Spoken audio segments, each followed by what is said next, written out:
আসসালামু আলাইকুম everyone, welcome to my another video. দেশ ও দেশের বাহিরে যে যেখান থেকে আমার ভিডিওটি দেখছেন সকলকে জানাই অসংখ্য ধন্যবাদ।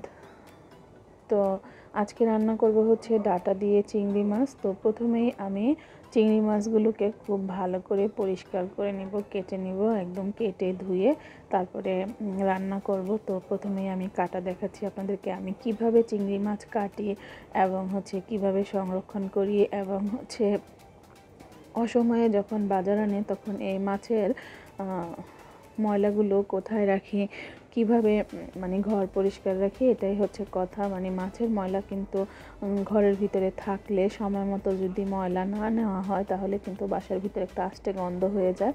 তো আমি মানে এই মাছগুলো রাতের বেলা এনেছে আর হচ্ছে দেখেন মাথা থেকেও আমি ময়লাগুলো বের করে নিচ্ছি। তো অসময়ে মাছ আনার পরে সেই মাছের ময়লাগুলো আমি তো ফেলার জায়গা নাই, তখন ঘরে আমি কিভাবে ময়লাগুলো রাখি, পরের দিন ময়লা যখন নিতে আসে তখন দেই, সেই টিপস থাকবে এইখানে। আর হচ্ছে মাছের লেজ এবং মাথাগুলোকে আমি রেখে দেবো, এটাকে হচ্ছে ব্লেন্ড করে তারপরে হচ্ছে আমি যে কোনো ভাজি রান্নার সময় ব্যবহার করব। তো আমি খুব সুন্দর করে মাছগুলোকে কেটে কুটে নিচ্ছি। কিছু মাছ আমি খোসা ছাড়িয়ে নিচ্ছি যেগুলো আমি ভুনা করব, আর কিছু মাছ আমি খোসা সহই নিব। খোসা সহটা আমি হচ্ছে ডাটা দিয়ে রান্না করব। আজকে হচ্ছে আপনাদেরকে ডাটা দিয়ে রান্না করে দেখাবো। আর হচ্ছে যেই মাছগুলো আমি খোসা ছাড়িয়ে রাখলাম সেগুলো আমি ভুনা করব। আর এই যে মাথা আর হচ্ছে লেজ দেখলেন, এগুলোকে ব্লেন্ড বা হচ্ছে শিলপাটায় বেটে আমি এগুলোকে ফ্রিজে রেখে দিব, ডিপ ফ্রিজে। যখন মন চাবে ভাজি খেতে, যে কোনো ভাজির সাথে এই পেস্ট দিলে খুব মজা লাগে। তো এই যে দেখেন, এই যে মাছের ময়লাগুলো, এগুলো আমি হচ্ছে একটা পলিথিনে ভরে ডিপ ফ্রিজে রেখে দিব, কারণ হচ্ছে আজকের ময়লা নিয়ে গিয়েছে।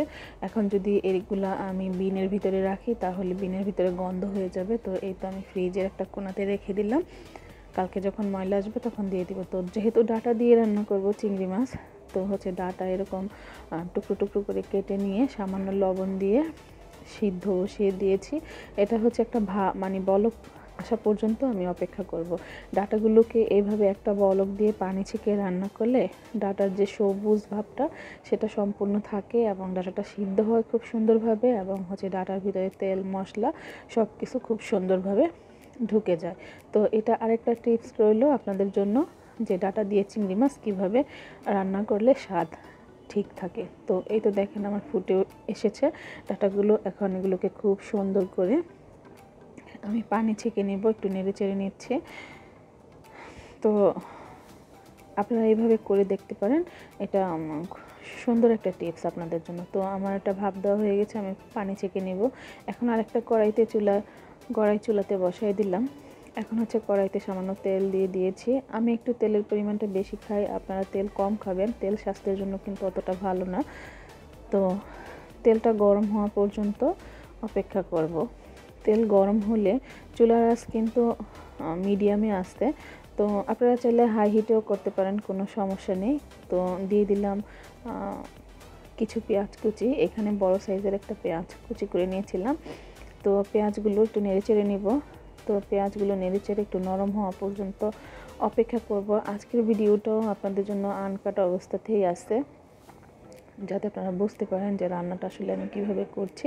এভাবে করে খেয়ে দেখতে পারেন, খুব মজা পাবেন।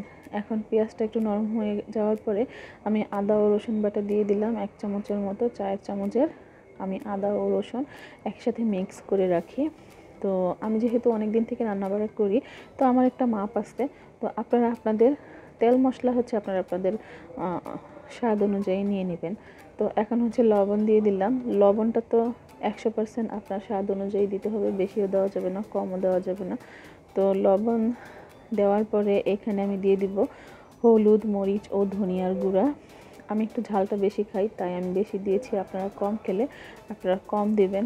তো এখন হচ্ছে এখানে আমি যে ডাটাগুলো ভাপ দিয়ে রেখেছিলাম সেই ডাটাগুলোকে দিয়ে দিব, দিয়ে সামান্য পানি দিয়ে এই ডাটাগুলোকে খুব সুন্দর করে কষিয়ে নিব। তো মশলাটা একটু হাই হিটে কষানো হলো, তো যে কারণে বাষ্প আসতেছে, দেখেন কড়াইটা বেশি গরম হয়ে গিয়েছে, একদম ক্যামেরার লেন্স খোলা হয়ে যাচ্ছে, এই পরিমাণ তাপ ছড়াচ্ছে। তো চুলা অবশ্যই কমিয়ে রান্না করবেন। তো নেড়ে চেড়ে নিচ্ছি। এখন হচ্ছে একটু নেড়ে চেড়ে তারপরে এর ভিতরে যে খোসাসহ চিংড়ি মাছগুলো রেখেছিলাম সেই চিংড়ি মাছগুলো দিয়ে দিব। তো আগে একটু কষিয়ে নিচ্ছি। যে কোনো তরকারি কষিয়ে রান্না করলে খুব খুব স্বাদ হয়। রান্না হচ্ছে কষানোর উপর, তেল মশলা কষানোর উপর নির্ভর করে যে আপনার রান্নার স্বাদ কেমন হবে। অনেকে আছেন ঝোল বেশি দিয়ে দেন, আবার হচ্ছে তরকারিটা কষান না। তো এই তো খোসা সহ চিংড়ি মাছগুলো আমি এখানে দিয়ে দিলাম। লেজ ও মাথা কেটে নিয়েছি, আর যেগুলো খোসা ছাড়িয়ে রেখেছি সেগুলো আমি আরেকদিন রান্না করব, মানে ভুনা করব, সেটা আবার আরেকদিন দেখাবো। তো এখন এই মাছ আর ডাঁটা আমি খুব সুন্দর করে কষিয়ে নিব। একদম তেল চলে আসা পর্যন্ত অপেক্ষা করতে হবে। যে কোনো তরকারি কষানোর ক্ষেত্রে হচ্ছে মানে মশলা থেকে তেলটা যখন বেরিয়ে আসবে তখন হচ্ছে আপনারা বুঝে নেবেন যে তরকারিটা কষানো হয়ে গেছে। তো এই তো দেখেন আস্তে আস্তে তেল কিন্তু বেরিয়ে আসতেছে। তো তেল বেরিয়ে আসলে এখানে আমি পরিমাণ মতো ঝোল দিয়ে দেব। যেহেতু ডাঁটা দিয়ে রান্না করব একটু ঝোল রাখবো, কারণ হচ্ছে ডাঁটা চিংড়িটার ঝোল যদি একটু ঝোল ঝোল রাখা হয় তাহলে হচ্ছে মানে চিংড়ি মাছের তরকারিটা খেতে খুব খুব ভালো লাগে। একটা ঢাকনা দিয়ে দিলাম। তো ঢাকনা দিয়ে আরও কিছুক্ষণ কষিয়ে নিব। ঢাকনা দিয়ে দিলে হবে কি যে ডাঁটা এবং মাছের ভিতরে যদি এক্সট্রা কোনো পানি থেকে থাকে সেটা বের হয়ে যাবে এবং কষানোটাও সুন্দর হবে, ডাঁটাটাও সিদ্ধ হবে খুব সুন্দরভাবে। আর এইসব তরকারি কিন্তু ঝোল দেওয়ার পরে অত বেশি সময় জাল দিতে হয় না। তো নেড়েচেড়ে আমি আবার একটা ঢাকনা দিয়ে দিব, মানে আমি পর্যায়ক্রমে নেড়েচেড়ে কষিয়ে নিচ্ছি। এইবার দেখেন ঝোল দিয়ে দিলাম এবং হচ্ছে তেলগুলো কত সুন্দর করে বের হয়ে এসেছে। তো আমার মতো আপনারা এইভাবে কি কেউ রান্না করেন? করে থাকলে কিন্তু অবশ্যই কমেন্ট করে জানাবেন। তো একটা ঢাকনা দিয়ে দিলাম, কিছুক্ষণ পরে ঢাকনাটা উঠিয়ে আবার নেড়েচেড়ে দিব। তো এখন মনে হচ্ছে যে তেলই হয়নি তরকারিটাতে, কিন্তু না, মোটামুটি ভালোই তেল মশলা হয়েছে। যেটা যখন আমি সার্ভ করব তখন দেখতে পারবেন, কারণ এখন হচ্ছে মানে গরম তরকারি তো যেই পরিমাণ ধোঁয়া আসতেছে, ধোঁয়ার কারণে বোঝা যাচ্ছে না, ক্যামেরার লেন্স ঘোলা হয়ে যায়। তো লবণটা চেক করে নিলাম। তো আমার কাছে মনে হচ্ছে যে আর একটু লবণ লাগবে। আর ডাঁটার তরকারিতে কিন্তু একটু লবণ কম দিবেন, কারণ ডাঁটার ভিতরে এমনিতেই একটু লবণ লবণ ভাব থাকে। সেটা রান্নার পরে যদি বেশি দেওয়া হয় তাহলে মানে লবণটা পরে বের হয়ে আসে আর কি। তো কয়েকটা গোটা কাঁচামরিচ দিয়ে দিলাম। এখন একটা ঢাকনা দিয়ে দিব। ঢাকনা দিয়ে তারপরে কিছুক্ষণ অপেক্ষা করব। তো ফুটে আসছে, আবার কাঁচামরিচটাও সিদ্ধ হয়ে আসছে, কাঁচামরিচের এক্সট্রা একটা ঘ্রাণ আছে, তো সেটা বের হয়ে আসলো আর কি। তো এখন দিয়ে দিলাম শাক বাটা। তো এই শাক বাটাটা আমি ম্যাক্সিমাম তরকারিতেই দিই। সেটা আপনারা যারা আমার নিয়মিত ভিউয়ার্স আছেন, সাবস্ক্রাইবার্স আছেন, যারা আমার ভিডিও দেখেন তারা জানেন। তো একটা ঢাকনা দিয়ে দিলাম, শাকটা গলা পর্যন্ত অপেক্ষা করব। এখন আবার নেড়ে চেড়ে নিব। তো তারপরে হচ্ছে আমি এটাকে পরিবেশন করে নিব একটা বাটিতে।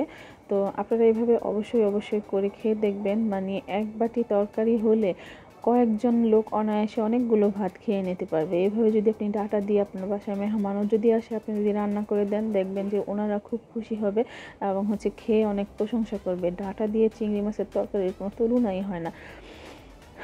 তো এখন হচ্ছে আরেকটু ঝোলটা আমি কমিয়ে নিচ্ছি।